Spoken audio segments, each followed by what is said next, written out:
22, that's it. We sell those other 22, we're gonna have the drawing tonight. Okay, they're $10 a piece, when we sell the 100, you're gonna draw. We have 22 tickets to sell. Thank you. Seats, please. I'd like to welcome everyone to the April meeting of the Lehigh Valley Tea Party. Good to see you guys. Meeting's hereby called to order. Can I have some silence? And would you kindly bow your head in prayer?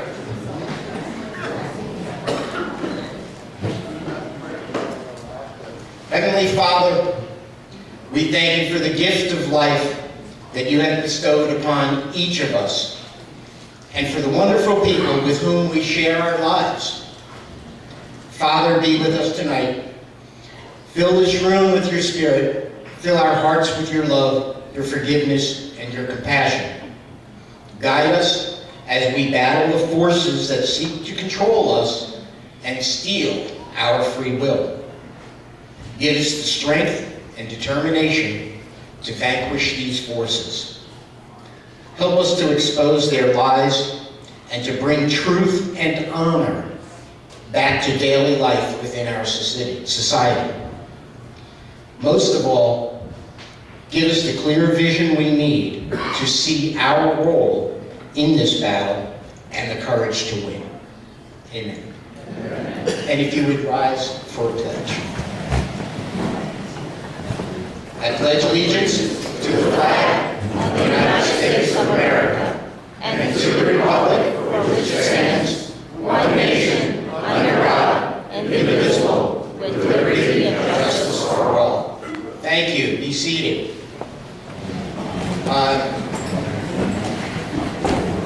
We normally celebrate the national anthem at this time. However, we're going to do it a little bit later in the program tonight. So instead, I ask you to enjoy this short video. I think it's about a minute long.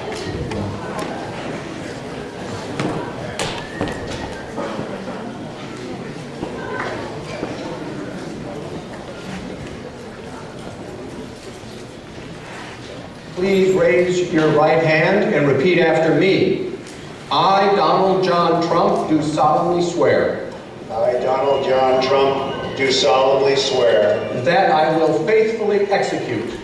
That I will faithfully execute. The office of President of the United States. The office of President of the United States. And will, to the best of my ability. And will, to the best of my ability. Preserve, protect, and defend. Preserve, protect, and defend. The Constitution of the United States. The Constitution of the United States. So help me God. So help me God. Congratulations.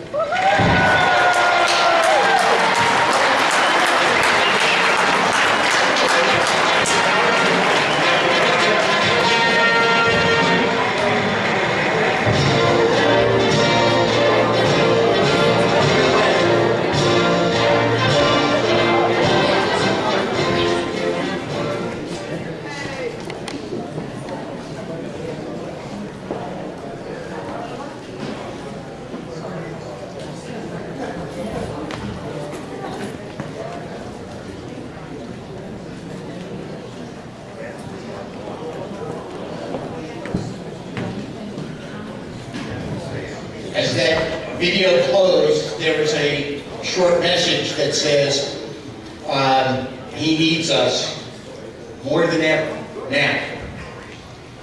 It's great that we're all out tonight and we're sort of in the mood for a fight. We can't let go. You know, the left is not going to be happy until they cripple this man. And he's out there working very, very hard. Impeachment is potentially around the bend. We need to remain vigilant. We you guys need to keep coming out to events like this. We need to show him that we are with him, and we need to do everything that we can to protect this. The agenda for tonight. There are agendas on each table in case you want to keep up and time me. We're in the introduction. Kathy Barnette will come up at 7:20. Then we'll take a break. We'll go to Dean Browning. And then we'll do a wrap and adjourn at 9. So, some announcements. Name tags. If you are a paid member, you have a name and you have not picked up a name tag, please see Joe in the back. He has a name tag. If you only joined in the past week, you probably don't have one. But if it's a month or so ago when you received the membership card, you do have a name tag there. And by the way, memberships, we're doing really well on memberships. We're very close to our 2018 goal of 300 paid members. We're also well above 1,500 associate members. So, you know, as a group, we're doing awesome. You guys are amazing.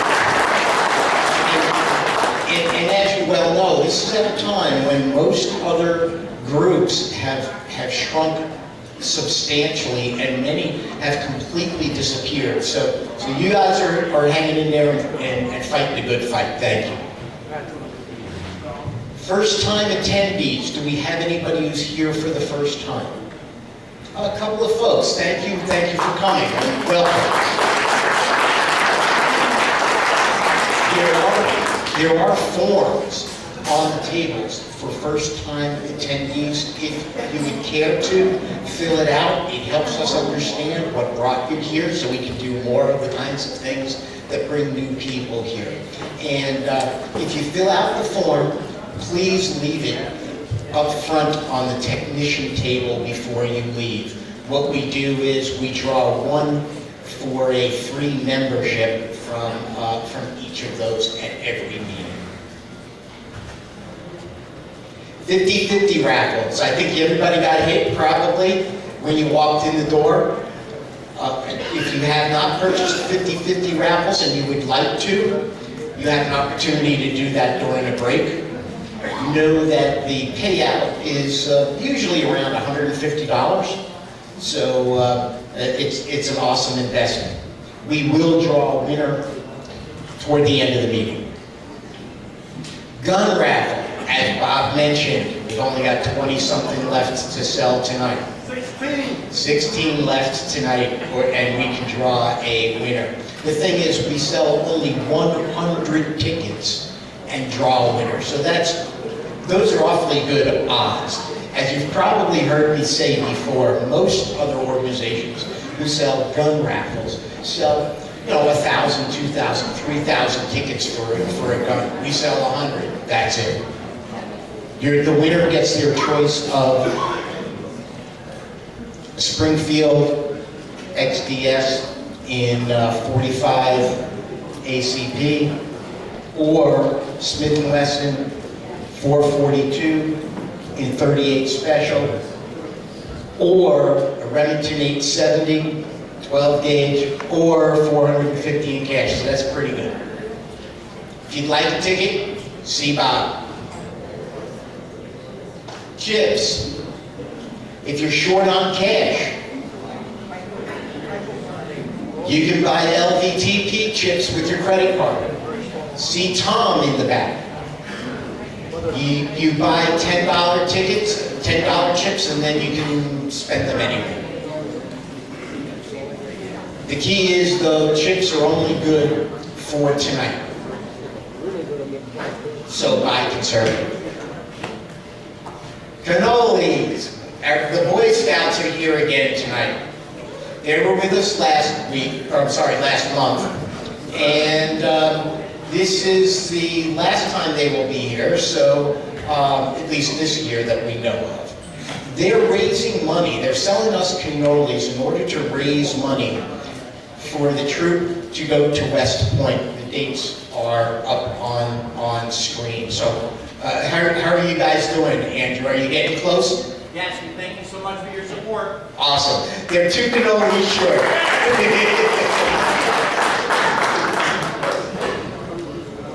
Treasurer's report. I'll do that. As of yesterday, our checking account balance is $20,331 change, savings 254, total $20,585. That's a result of you guys doing donations, buying raffle tickets, and all that good stuff. So I'd like you to give yourselves a round of applause. That's a great number. Just know that our goal for the year is 25,000, and we're going to be spending some money. I'll talk about it a little bit more later on. But this is, we do have our Support the Agenda project.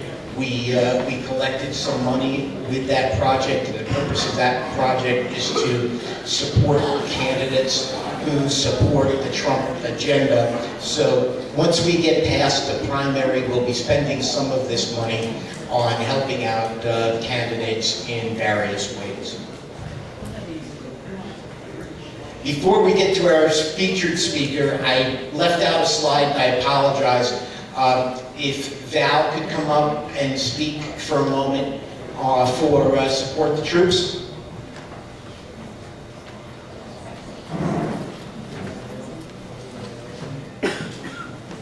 Good evening. What a great number of people here tonight. So I was thinking about what I was going to say tonight. Most of you know that Blair and I support our troops, as all of you do, because you're great Americans. And we weren't here for the annual agenda, but I wanted to give you our own little report. We sent 286 packages last year. We're entering our 9th year of doing this. And as of today, we've sent 2,299 packages. So, now, don't thank yourselves, because everyone here, or almost everyone, has contributed in one way or another. And I'm not asking for anything but your own sweat tonight.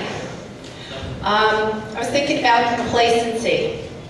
The definition for complacency is self-satisfaction, especially when accompanied by unawareness and actual dangers or deficiencies.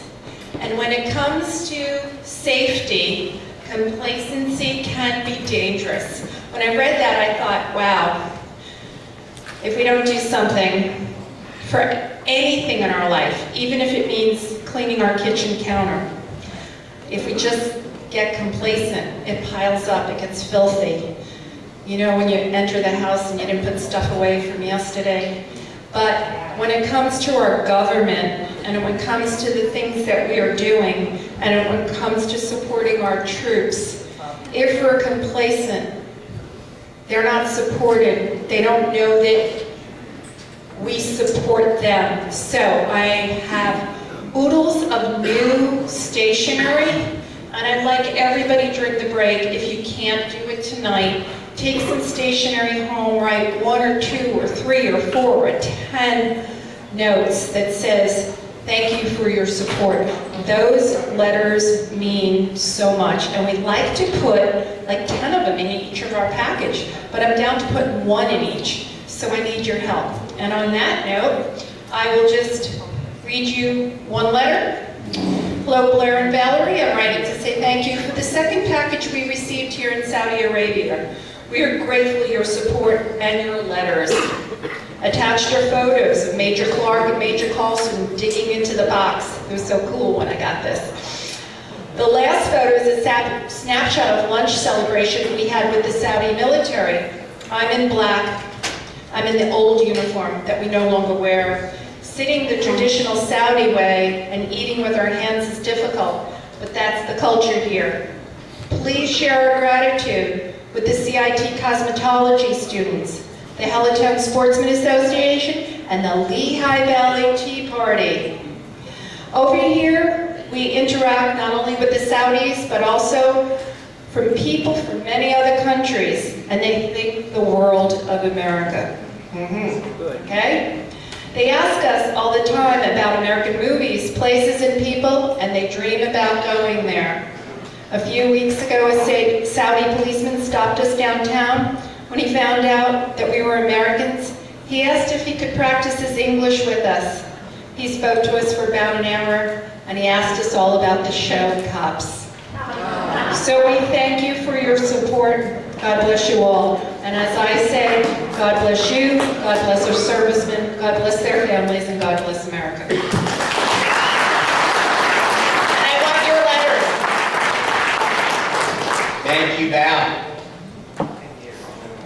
So, you all know that our featured speaker is Kathy Barnette. You may not know this, but the first time I met Kathy was about 2.5 years ago at a rally in Harrisburg for Oath Keepers.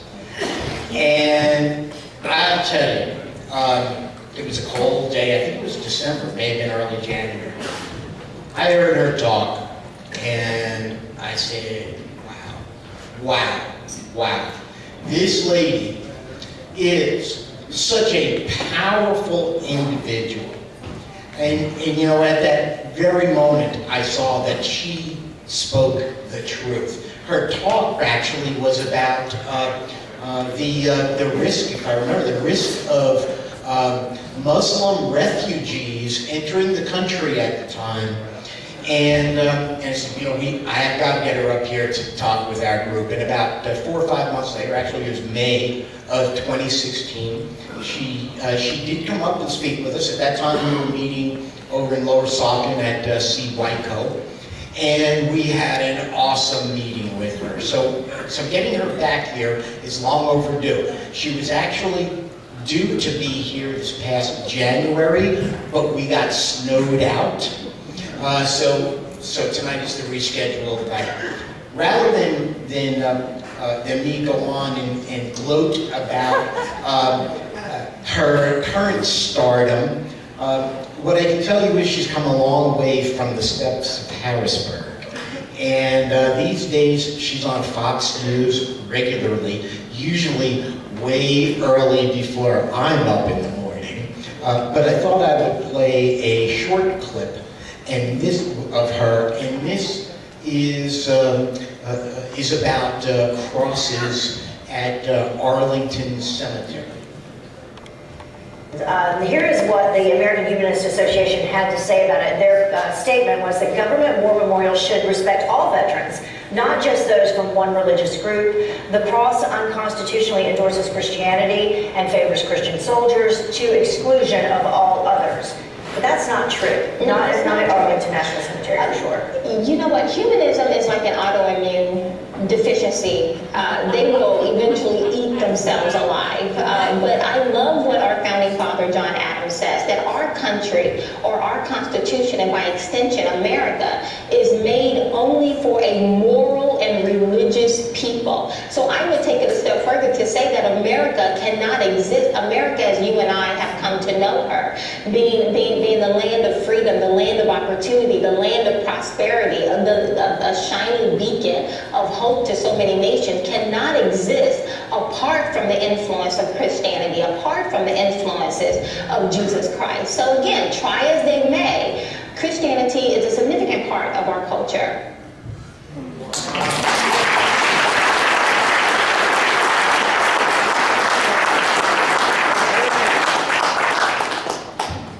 So with that, I'd like to bring Kathy up now, and I need about 30 seconds to move some things around. So if you just bear with me, that'd be great. And maybe Kathy, you can make your way up here.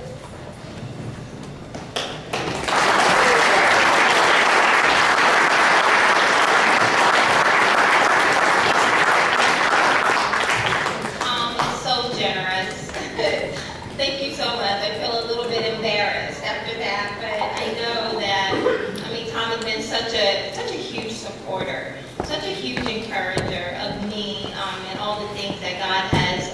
the doors of opportunities God has opened up for me. So thank you so much, Tom, for inviting me back. I love it. How are you guys doing? Well,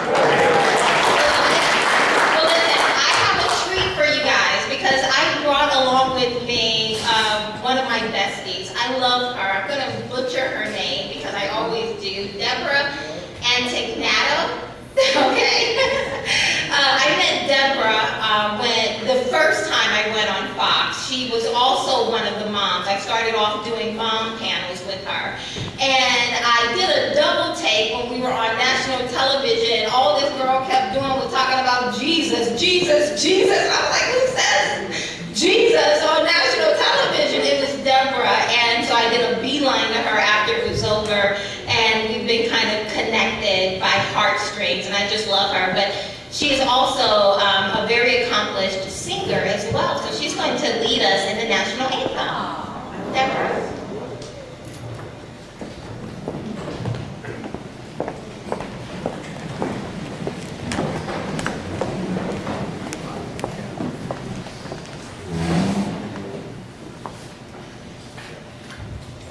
Oh, say, can you see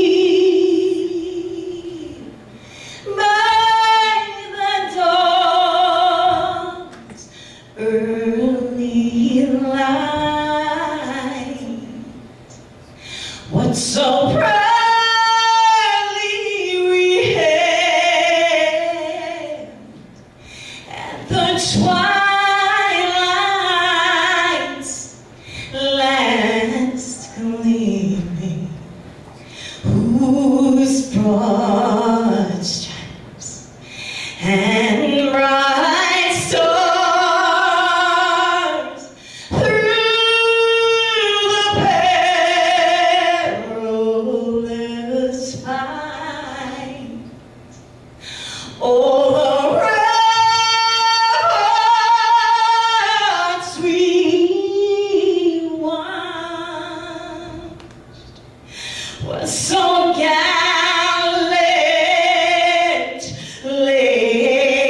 streaming, and the rockets rang the bombs bursting in air. It gave through the night that our flag was still there. Oh, say does that star-spangled banner yet wave?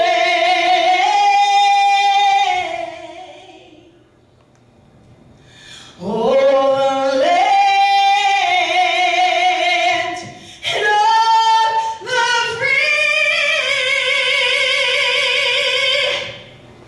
and the home of the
Yeah, no, there's no internet connection. Oh my goodness, I cry every time I hear that song. Was that not such a blessing?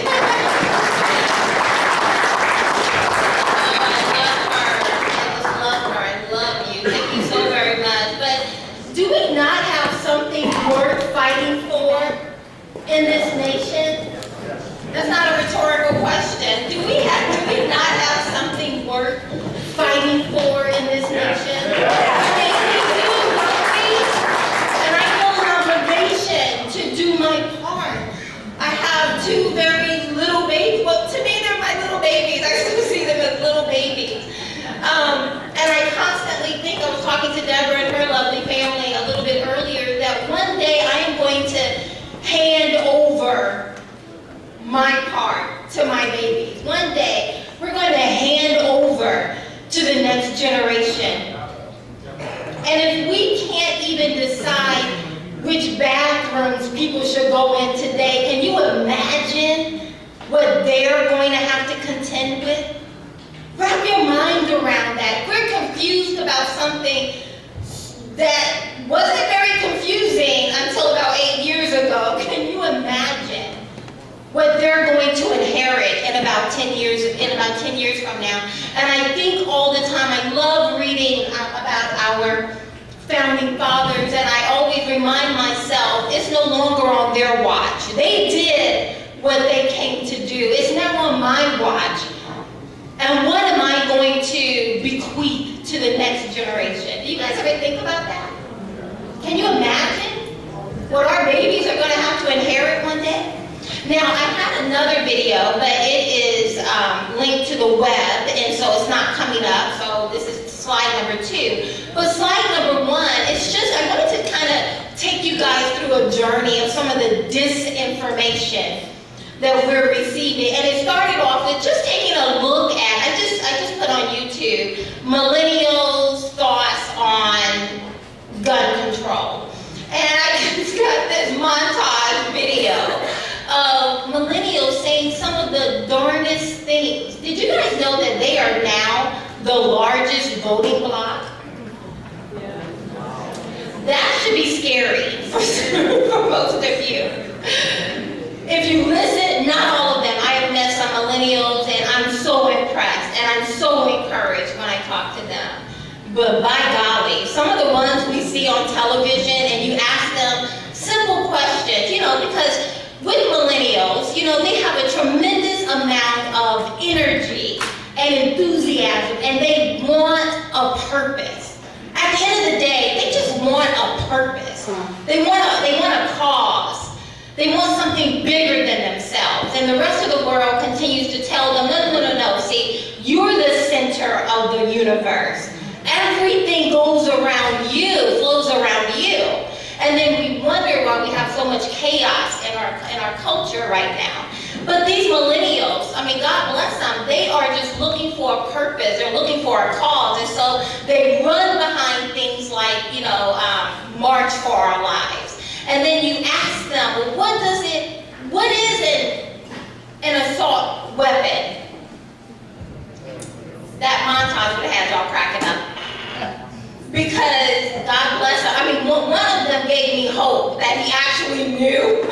He started off strong and then just kind of, fell down flat. Well, let me ask you guys, what is an assault weapon? Like, what are some of the attributes or characteristics of an assault weapon? Anyone? Automatic. I'm sorry? Full automatic. Go figure. In that montage, yeah, I like that. I like to walk. I feel confined. But in that montage, one of the reporters actually said he went to another state, doesn't even live in that state, and bought an assault weapon. Now, how likely is that? Not at all. Next to zero, right? To do so legally anyway, right? But this is the disinformation. Oprah Winfrey, I saw where she, on that montage, it had her calling an AR-15, and it stands for assault rifle, right? It's not, right? But that's the disinformation, right? Some people may honestly not know. But a lot of the people, I even had Hillary Clinton on there, a lot of these people know exactly what they're doing. That's why it's called disinformation. Let me go to this one. This one will work, hopefully. Hopefully you'll be able to hear it as well. Do I just... It should be just a right click. There you go. But I don't think, is this also linked to the web? Can you click it? Oh, go back. Do you guys know Kathy Barnette?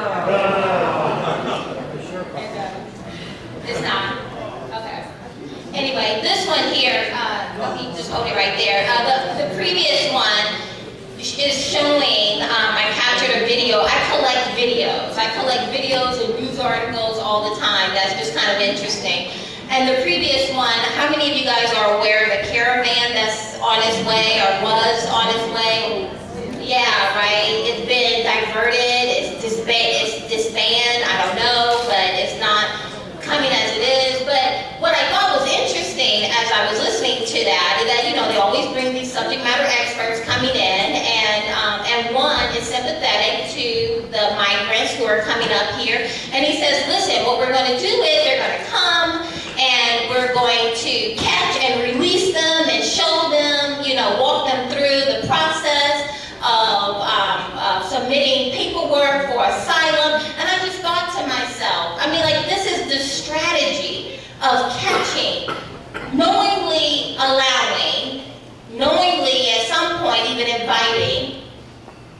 Maybe knowingly inviting is too strong of a word, but nonetheless, allowing these people to come into our country. Well, you know, Borders for People are the one who is organizing this particular caravan, and they're providing support for this particular caravan. It's an activist, it's an American activist organization. And a part of their strategy is to get them here, knowing that, as President Trump said just today, that our immigration laws are weak. We're going to catch them, only to give them a court date, release them on their own recognizance, and hope that they come back, that they're law-abiding enough to come back. They're not law-abiding enough to become legalized the proper way, but we're going to hope they're law-abiding enough to adhere to that, right? So I thought that was kind of interesting. I don't know if this is going to play either, but this will be the last one. Does it play? It should. Okay, let's see. Is that good? Okay, go back. Okay, you guys know Kathy? Yeah. I've had the pleasure of debating Miss Kathy. I thought that was very interesting. You know, what's really interesting about the liberals, I get the opportunity to debate, because you don't really know what you're walking into, right? You don't really know what when I initially started going on television and debating people, I actually thought that they believed what they were saying.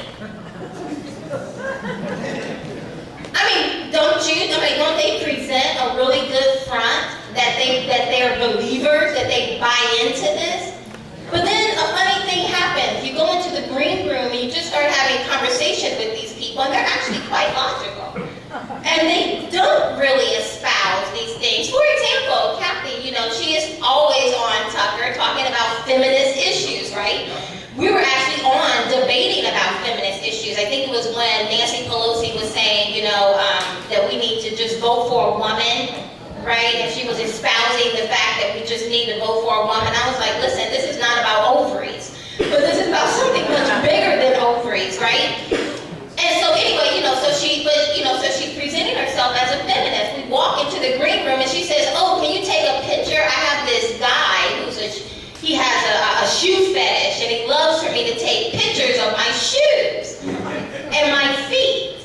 And I thought to myself, now what feminist would be okay with a man objectifying her to take pictures of her shoes and her feet? And she's just posing gleefully, posing and twisting and turning as I'm snapping and thinking to myself, wait a minute, you're a feminist.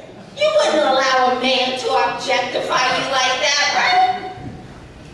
And I see it often. Most of these people that are presented to us as subject matter experts who are going to come and demystify the foolishness of, this one was taken last night, of, universities providing pronoun guides. And Tucker is so comical because he was asking her, okay, did you guys see that? How many of y'all saw that? Was that not comical? How would I say she went to the store to buy her mother some milk? And this woman with a straight face, mind you, is like, oh, that's easy. So, what is it?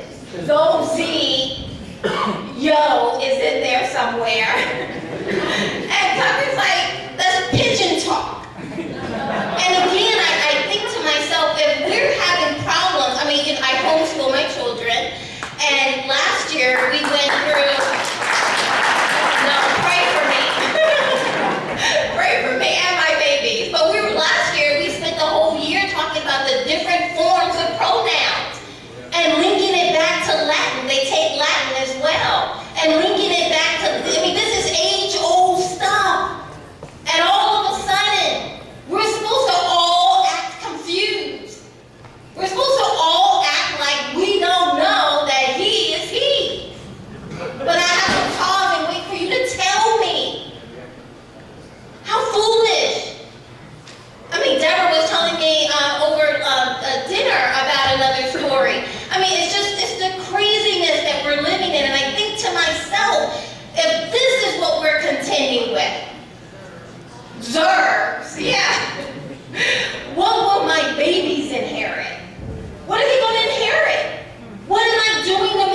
caboose, you know, the Trump train.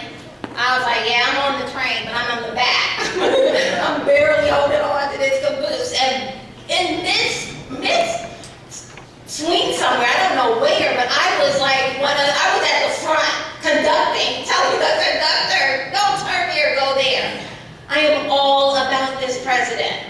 And I see him as a reprieve. I don't know how long that reprieve is going to last, but I feel as though God he was gracious. We deserve Hillary Clinton. I don't know about y'all. We deserve her as a nation. I mean, we murder over 800 babies a day. We deserve, with Planned Parenthood, we deserve Hillary Clinton. Oh, yes, we did. We deserve that final nail in our coffin. But God, by the grace of God, I think I quoted every prayer in the Bible. He gave us a reprieve for a moment. And let me tell you, when Democrats get it again, they ain't gonna lose it. They will not make that mistake again. So we have a moment to do our part. Because Democrats, I mean, they didn't get the memo that they lost. I mean, almost immediately, they were like, okay, listen, this is what we're gonna do. We're gonna impeach him. Well, wait a minute, what did they do? They haven't done anything. No, it doesn't matter. Facts doesn't count. We're just going to impeach him first, and then we're going to impeach Pence. Then we're going to call a constitutional crisis. We're going to have another runoff between Ryan and Clinton, and then we're going to get Hillary in here some way. Right? It didn't matter. I mean, I just thought this. Did you guys remember this guy? Drexel? Yeah. Talking about a white genocide, and get this, he's white. I'm like, what kind of foolishness? These people have lost their mind. And then look, 56 people liked it. Some of them are white. I'm like, what is this? At least self-preservation, Maslow hierarchy of needs, just start off with survival skills first. I thought this was interesting. Deborah and I were talking about, how many of you know what cis man is? Oh, wait, 1, 2, 3. Okay, some of y'all like, I don't know. What is cis man? A heterosexual, yes. Now, they define it as is a person identifying with the gender they were assigned at birth. Doesn't that just seem so like it was imposed upon you? Oh, I guess I'm a woman. You know, oh well, whatever. They told me I was on my birth certificate, so I guess I go with that. Well, listen to this foolishness. Now, this is a professor. Not to alarm you, but I probably want you to quit your job or at least take a demotion if you are a white cis man. You almost certainly should resign. If you think this is a bad or unserious idea, you're a racist. You're transphobic. We need to get rid of you. And then you almost want to stop and laugh, but then, I'm always thinking about the next generation. This man is shaping the next generation. He's a professor. He's shaping it. And if you don't like what I'm saying to you, oh, that's just because you're racist. Oh, it's just because you're white. Oh, it's just because you're like new line Christian privilege. How many Christians feel privileged in this culture? Yeah, but these are institutions of higher learning. Oh, it kept on. This one was like, yeah, if you support Trump, then you should have your children taken away from you. Yeah. Look what she writes for. Late Night with Jimmy Fallon, Parks and Recreation, Broad City. These people have a platform. They have a very loud speaker phone. They're influencing the way people think and see the world around them. It's mass hysteria. Did you guys see millennials howling at the moon? Yes. And doing so with a straight face, like this is a reasonable option. Like this is like, oh yeah, I'll take that option. Like, that's crazy. But they're being influenced. Oh yeah, don't forget your white nonsense roundup. When black people get tired of trying to defend their blackness to white people, just hashtag white nonsense roundup, and they'll come in and I didn't put it on there, but they'll snatch the curls back. Yeah. How racist is that? Right? Yeah. Need I say more? Yeah. And then we have the hysteria. I mean, it continued. You guys saw. Oh, this is kind of like skewed over a little bit. But, these organizations, these companies, 15 of them so far, announcing that they're going to drop their sponsorship of Laura Ingraham. Why? Why? Because David Hall got his feeling hot? Because his feeling got hot? Is that it? I mean, have you heard this little kid? I don't even know if you can call him a kid. Cussing? Throwing an F-bomb? Left and right? Calling his parents? I wouldn't say it, my baby weren't here. But, just cussing his family and parents out about how ignorant they are. Remember, I remember my grandmother used to say, don't let your mouth write a check you're behind, pay cash. Or if you can't stand the heat, what do? I mean, right? So you can give a jab, but you can't take a jab, right? And so now my feelings are hurt and I need to, pout about it. Yeah, I know, there's more, wait. This one, again, and this is going to round into something we'll talk about a little bit later, but look at this young lady. She is a feminist, Emily. She is of the #Unslut project. She writes for Teen Vogue. Yeah, I know, right? Think about that.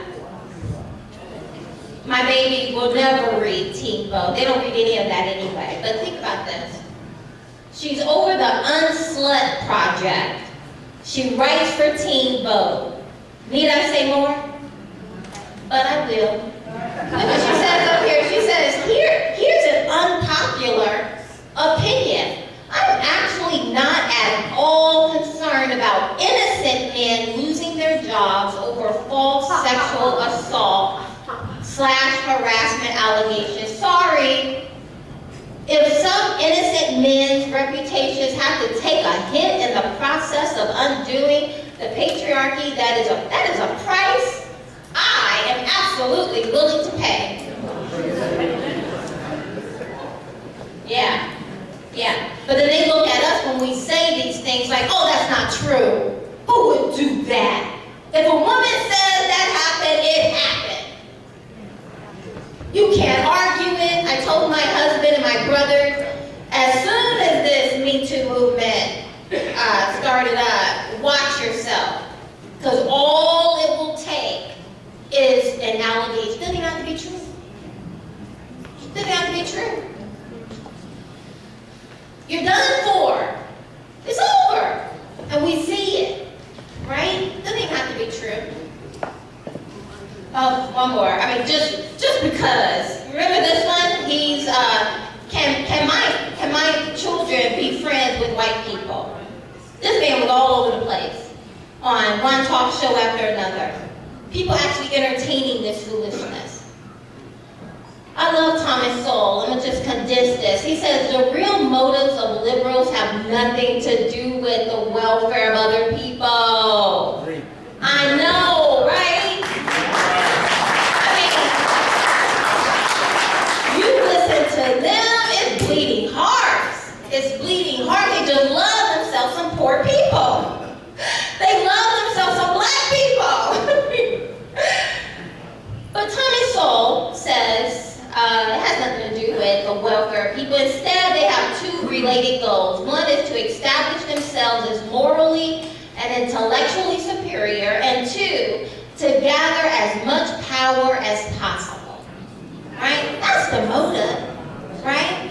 Why do you think they're redistricting? Why do you think they want more illegals?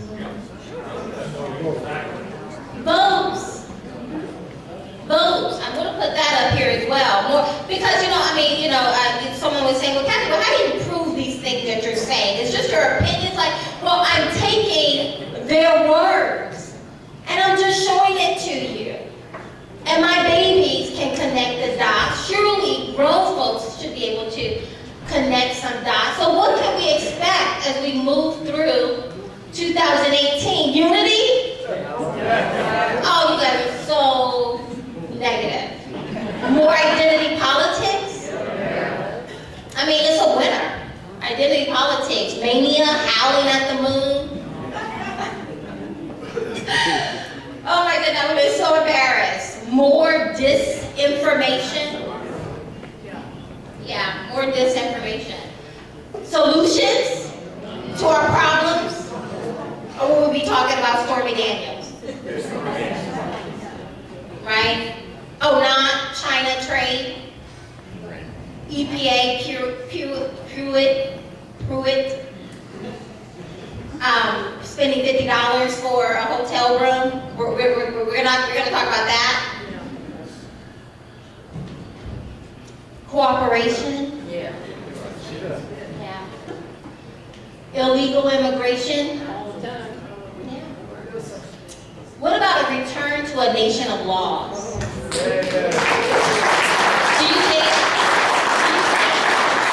Do you think that's what we're going to move into? No, we're not. It's just not going to happen. I mean, I'm a hopeful person, but I major in realism. And sometimes, I mean, in all honesty, I just have to pull myself back.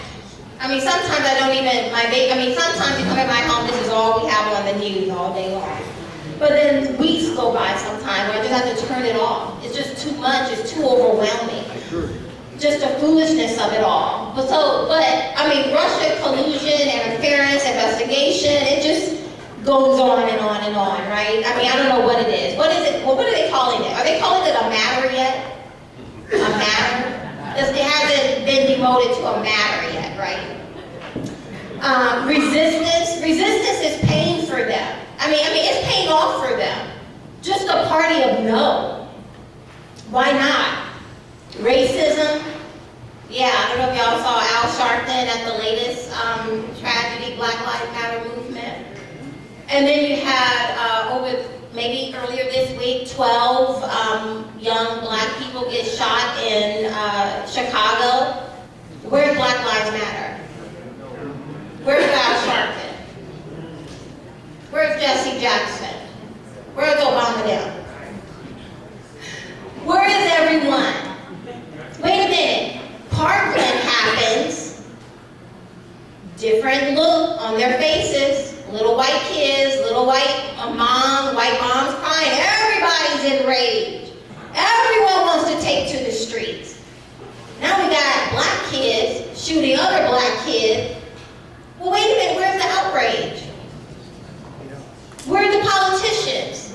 Where's the call for more gun control? Oh, right. Chicago has some of the strictest gun laws, right? I mean, where is it? Why the hypocrisy? I heard one kid say, well, it's because when Officer Bob shoots a black person, he just goes home and sits on the couch. But when a black person shoots a black person, he goes to prison for life. Is that good logic? It's the same kind of logic I was talking to everywhere I go. I'm like, I find opportunities to engage people. So I'm talking, I was in an establishment where it's predominantly black people, and I was talking about, the number one killer of black people is what? No, abortion.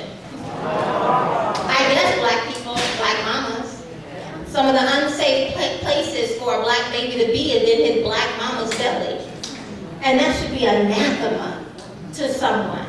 But as I'm talking to this young black girl, her mom is sitting over to the side, and the black girl says to me, but if the baby's born, then the baby's going to, have to grow up in poverty, and, maybe he's not wanted. And I was like, okay, let me see if I get you right.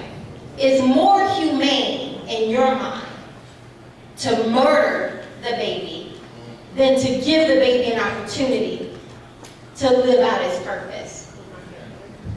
It's more, she was saying it with so much confidence, and she got an amen from some corner in the place where I was.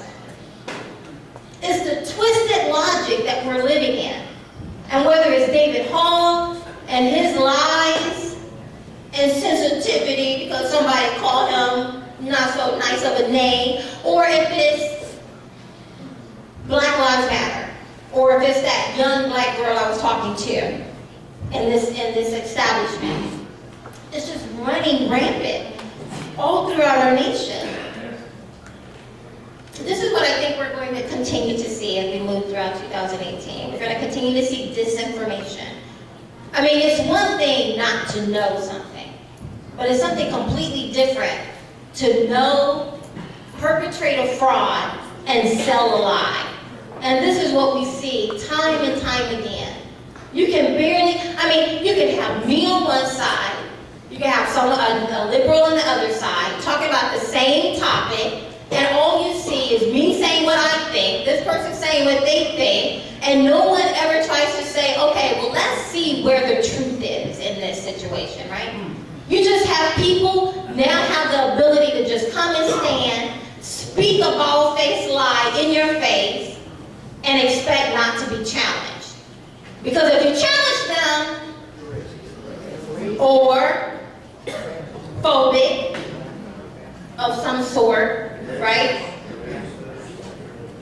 And most of us who know truth, see, I don't, you know, for those who are Christians, let me just say, and you open up with such a lovely prayer. So I have to believe that most, if not all of you are, but, you know, we believe that we have truth. We know what truth is. So when I go out into the world, I don't expect the world to act like they know truth, really. I expect them to have some understanding of it, but I don't really expect them to act like a conservative at all times. My problem is not with liberals behaving like liberals. My problem is with conservatives either acting like a liberal just to, you know, I don't want to be PC, you know, God is love. I'm like, yes, he is love, but he's holy, holy, holy, right? There's this sense of right and wrong. Even John Adams, and one of the quotes that I said, he said that our Constitution is made only for a religious and moral people. Moral meaning people who know the difference between right and wrong. How do you know the difference between right and wrong unless somebody is giving you the litmus test of what's right and wrong? So my problem is not with liberals behaving like liberals. My problem is when I meet a conservative and either they're willing to bow out with a finger, or they just want to listen, placate. Okay, I give you. Thinking any moment now the Democrat is going to say, oh, okay, you've been so generous, let me give you one back. That ain't going to happen. They're going to take and take, right? Someone was saying, well, hey, I was talking to someone earlier this week, they was like, well, hey, didn't Reagan, give amnesty? And I was like, yes, and what happened? He believed the lie. That if you give us what we want, then it'll show good faith, and then we'll give you what you want. And here we are. And they're wondering why we're not falling for that okey doke again. Right? So I think we're going to continue to see disinformation, but not just disinformation, an influx of useless information. Useless like i.e. Stormy. I'm sorry, I don't care about Stormy Daniels. I don't care about people who slithered from under rocks 10, 15 years ago to tell me about something that happened 10 to 15 years ago. Why do I care? She is in the business of exploiting not just herself, but other people. Why do we all of a sudden think, oh, this is an honorable woman? Let me hear what she has to say to me. Truly, she is someone who has proven we should listen to her, right? But they are. She's just being paraded all over the place every day. And people are looking at us like, wait a minute, Christian, why don't you care now? I'm like, until I see a blue stained dress,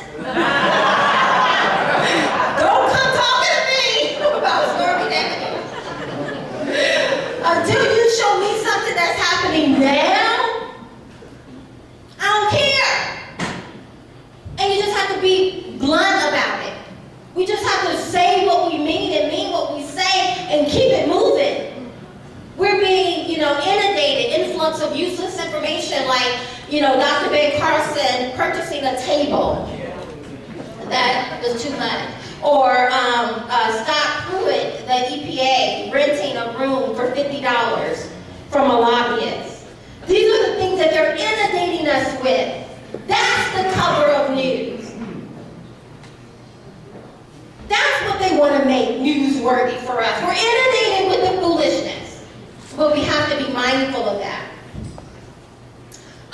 What we're going to see in 2018, the Me Too strategy. They've weaponized the Me Too strategy. Because all it takes is for me to say, you did it. Doesn't have to be. Who was it in Alabama? What's his name? Jones? Moore. Yes, I'm from Alabama. Moore, I grew up with Moore as a staple. I mean, everywhere the man is there, right? So many opportunities for these snakes to slither. But they didn't. They waited. Me Too strategy. Where are they now? Where are they now? Is anyone talking about them now? Where are they? Well, we're going to see more of the Me Too strategy because it's proven to be effective for them. I also call this the lamb strategy. Y'all know what I mean? Who's lamb? He just won in Pittsburgh? We're going to see more of the lamb strategy. We're already seeing it. They just haven't named it. So when someone pick up my word, that's my word, lamb strategy. Y'all know you heard it first from here. It's when a Democrat portrays himself like a Republican. He's pro-life. He's pro-taxes. He's pro-legal immigration. Wait a minute. He's pro-Second Amendment. Yes. It's like, wait a minute. How many of y'all, you can't even be the Democrat anymore. They kicked Feinstein out. Did y'all see that? She's not Democrat enough. She's not liberal enough. What Democrat can be pro-life, pro-Second Amendment? But people are falling for the okie-doke because the media, 90% of it, that's not me saying it, that was another poll that came, or survey that came out, 90% of it is negative towards Trump. And this is all people hear all day. So guess where they're going to get a different view or a different angle of Trump? Say it again? From us. I get it from people all the time. They're like, oh, I never heard that. No, because you watch the CNN. You ain't going to hear it on MSNBC, ABC, NBC, and the rest of them. You're not going to hear it there. And they just, so if you don't speak out, I know I used to think, that's just common sense. And then I realized about 6 years ago, common ain't common anymore. The things I grew up knowing was common sense, like that's a boy, that's a boy, that's a girl, that's a woman.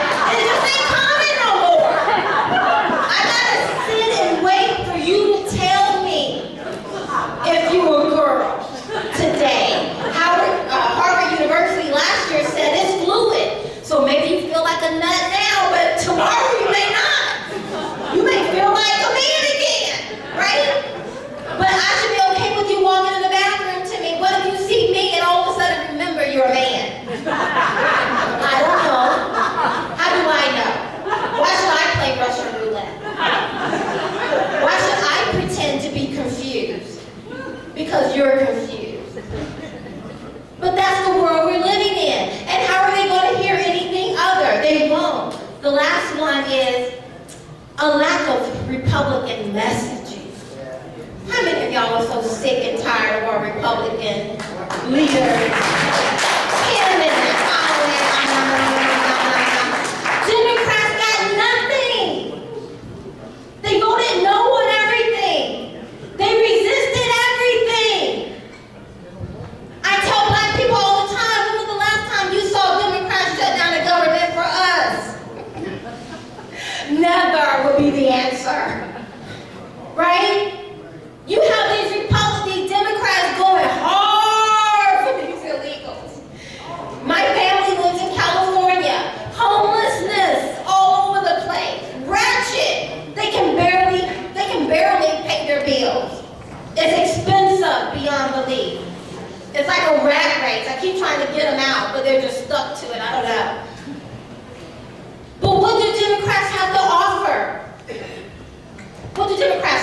or nothing. We have a good message, but when we come out there, it's a lot of hemming and hawing, hemming and hawing, hemming, hemming, hemming. It's like, what are you doing? And as a result, we're seeing a blue wave. That's my time, I've been told. I pay attention. Thank you guys so much.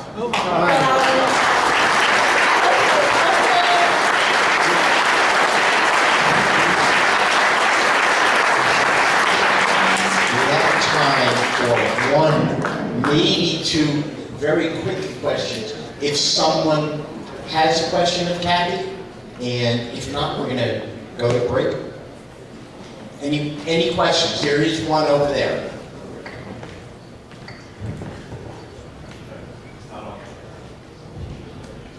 How about this one? Go ahead. Go ahead.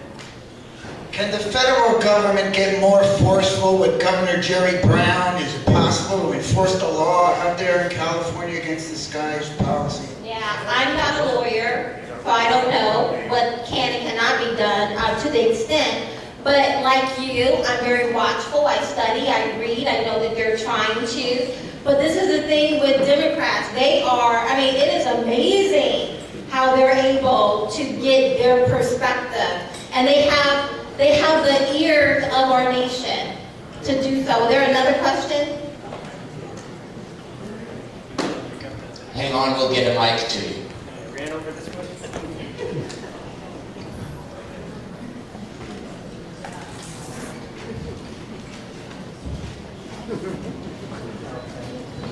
Hey, so as a millennial, I want to unfortunately confirm your diagnosis of millennials is pretty hopeless.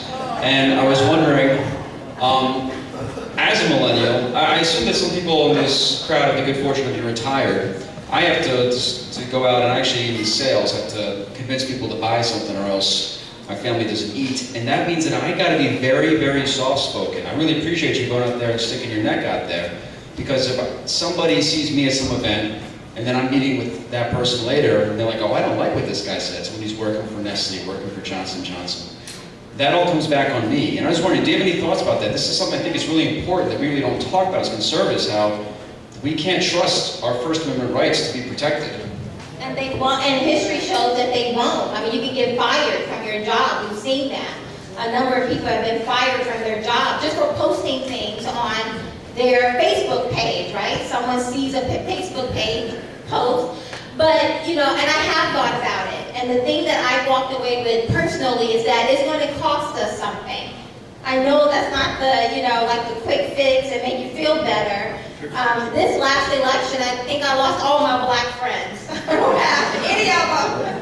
And I'm dating, well, I have two from high school. I was able to keep two. But, you know, it's going to cost you relationships. It's going to cost some business opportunities. But it's either we stand for something or we're going to fall because they're not playing. These people are not playing. And they are just waiting for the opportunity to get back in. And when they do, they're not going to they're not going to lose it again. It's either, I honestly believe it's a reprieve, meaning it's for a moment, it's for a season. And we have to engage and take some risk. I know we're conservative, we don't like big risk. But we're going to have to do it either now or what are we going to be looking at 10 years from now? 15 years from now. There's a cost, guys, so we've let it slip by. We've been too complacent for too long. It's going to cost us. Thank you, Kathy.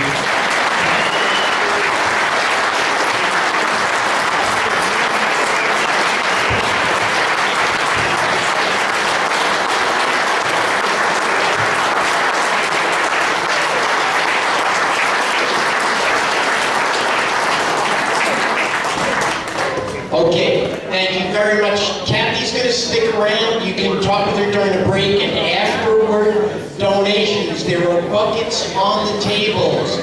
Please help pay for the room. We're going to break. We'll probably cut the break a few minutes short.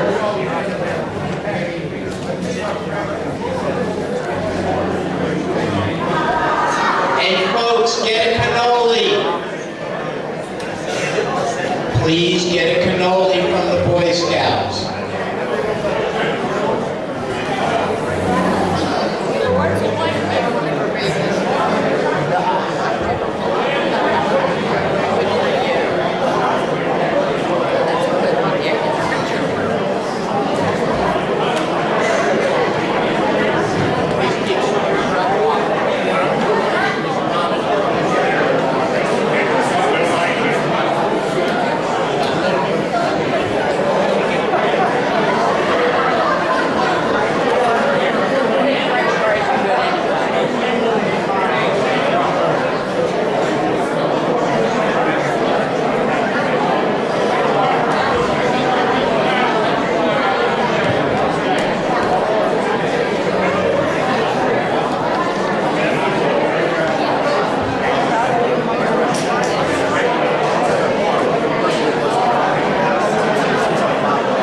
I much prefer to have the speaker tell you about him or herself than if you'd have to listen to me doing it. So with that, I'd like to introduce to all of you a good friend, Dean Browning, who's running for Congress. That's PA District 7, the new District 7.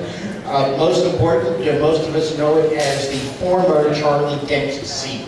So with that, please welcome Dean Browning.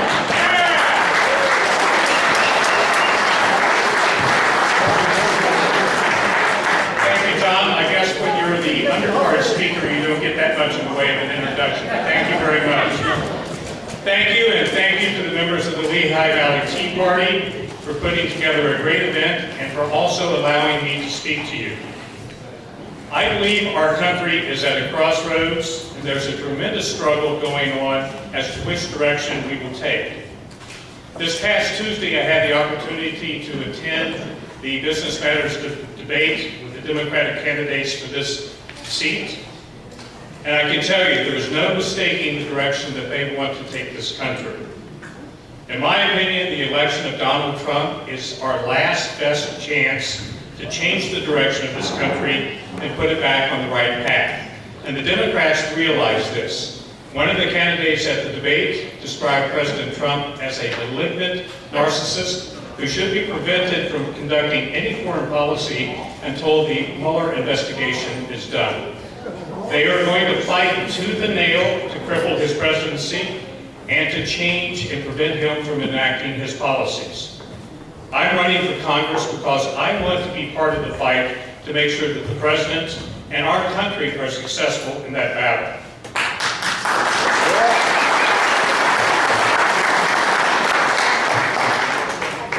While there is another good candidate running for this seat, one with a great individual accomplishment in his background, I'm here asking for your support because I believe my nearly 40 years of experience as a successful private sector businessman makes me best qualified to do two things. First, bring a different perspective and approach to problem solving in Washington, something which I believe is sorely needed. For too long, in my opinion, we have been sending career politicians and lawyers to Washington, and to Harrisburg for that matter, and I don't think that has worked out very well. Secondly, I believe that I can bring experience and focus that is needed to be able to hit the ground running in Washington and work with the president and help him get his agenda through Congress. Before we get into some of the details of the agenda and how I want to support him, I'd like to tell you a little bit about myself. I grew up in a small town in Kentucky, Lebanon, Kentucky, which is in the heart of bluegrass country. My family consisted of farmers on one side and coal miners from Harlan County, Kentucky on the other side. Besides coal mining, that side of my family had other ways of making a living. That's my grandfather, and that's my great uncle, and for you Yankees in the audience, that is a still. I don't think they were members of the NRA, but I can tell you they were early supporters of the Second Amendment. Later in life, my parents moved to Cincinnati, where I went to high school. I earned a Bachelor of Science degree in chemistry from Denison University, and then a Master of Science degree in industrial management from Georgia Tech. After graduating in 1979, I moved to the Lehigh Valley and took a job at Air Products and Chemicals. Over the years, I've held and succeeded in positions at several local companies, including Coca-Cola Bottling of the Lehigh Valley, Carvel Plastics in Ports Township, and most recently, for the past 18 years, I've been the Chief Financial Officer of New World Aviation. My wife, Cheryl, and I celebrated our 30th anniversary this past Christmas Eve. We've lived in the same house in South Whitehall Township since we were married in 1987. We currently have 3 dogs, German short-haired pointers, that we hunt with and compete with in shows, field trials, and hunt tests. This is one of them. This is Josie. My wife, Cheryl, says it's a good thing Josie can't cook, otherwise we will be having our 30th anniversary. I I've been an active and loyal Republican since I was first able to vote, which was in 1976. I've been elected 2 times as a delegate to the Republican National Convention, and I've served terms both as the chair and as the vice chair of the Lehigh County Republican Committee. I was elected to and served 1 term as Lehigh County Commissioner, where I was twice elected chairman by my fellow commissioners. And since my opponent never fails to point out that he was the top vote getter when he ran for county commissioner in 2015, I think I should mention that I was also the top vote getter when I ran for election. Yeah. I am pro-life, an active member of my church, and have served on the board of the Allentown Rescue Mission for the past 13 years. I'm a life member of the NRA, and I'm damn proud to say so.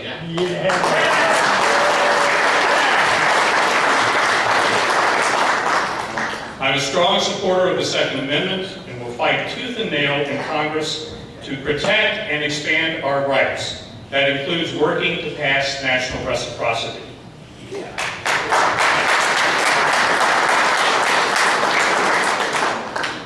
And I'm proud to have served as chairman of the Lehigh Valley Tea Party's Immigration Committee, where I have helped to lead the fight locally against sanctuary city and county policies and to demand a skill-based, America First immigration system. Finally, I believe in Almighty God and His Son Jesus Christ with all my heart, soul, and mind. It is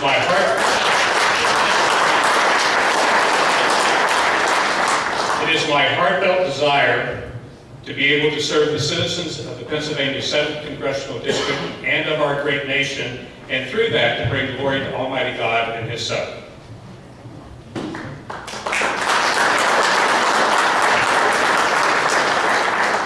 When I look at those in Congress today, I'm reminded of a verse in the Old Testament, Proverbs 29:18, where there is no vision, the people perish. For many in Washington, the only vision they have is to say or do whatever they think they need to do to be reelected. My vision is different. My vision is a core conservative platform that supports the president in 3 specific areas. First, securing our borders and stopping illegal immigration.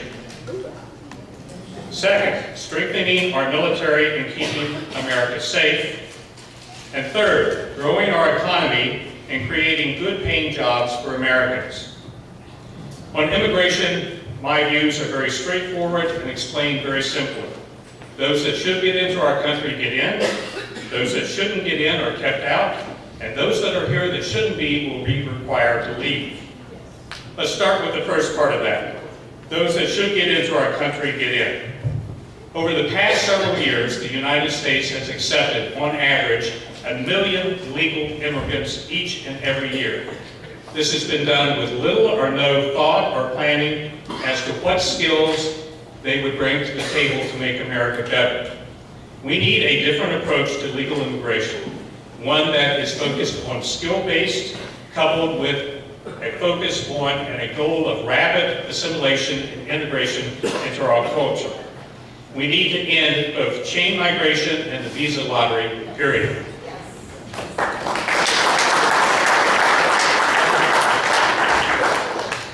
Second, those that should be kept out are kept out. First and foremost, we must secure our borders. To do that, we need to build a wall. No excuses. Build the wall.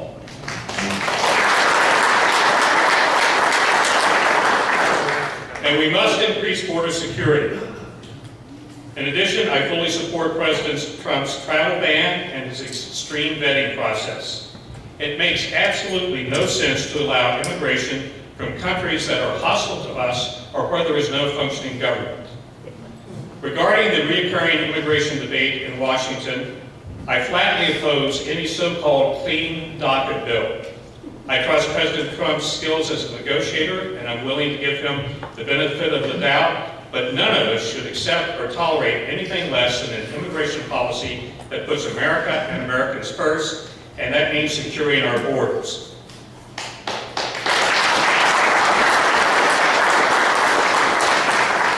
Lastly, those that should not be here will be required to leave. We have over 180,000 prisoners in the federal prison system. Almost a quarter of them, 40,000, over 40,000, are here in this country illegally. And that doesn't even include the thousands more in state and local prisons and jails across the country where they don't even bother to check and report immigration status. At the Democratic debate on Tuesday, one of the candidates talked about the net benefit illegal immigrants provide to this country. Had I been in that debate, I would have said that candidate was willfully ignorant of the facts. I could have also said they were a Democrat for wanting to say. The fact is that illegal immigrants cost taxpayers, that's you and me, $116 billion each and every year. It's true they do pay some taxes. They pay roughly $19 billion in taxes, but the total cost to the country is $135 billion. The net cost to us is $116 billion. We need to stop that.